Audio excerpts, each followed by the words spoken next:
তুমি কি সত্যিই শিক্ষিত না অশিক্ষিত? দেখে তো মনে হয় না তুমি শিক্ষিত। কোথা থেকে এসেছো সেটাও ভাবি। ভগবান আবার দেবে বেবি, এটা আবার বলতে হয়? কি যা তা করো ভিডিও, আমিও ভাবি। এরকম কমেন্ট তোমরা কিন্তু করেছো। আমি একটা ভিডিওতে বলেছি ভগবান যদি আমার বেবি দেয় সেদিনই হয়তো হবে। এরকমভাবে আমি একটা ভিডিও করেছিলাম, আর সেখানে এই ধরনের কমেন্ট কিন্তু তোমরা করেছো।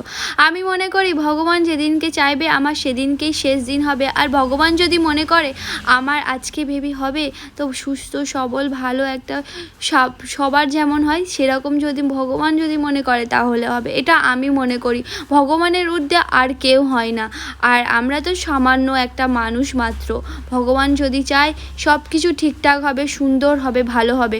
এটা আমার মনের কথা। আর তোমরা কি মনে করো না মনে করো এটা কিন্তু আমি জানি না। আমার মনের কথাটা আমি শুধুমাত্র তোমাদের সাথে শেয়ার করেছিলাম, তাতেই এত ধরনের কমেন্ট তোমরা আমাকে করেছো। কেন করো জানি না, ভালো তো লোকের ভাবতেই হয়।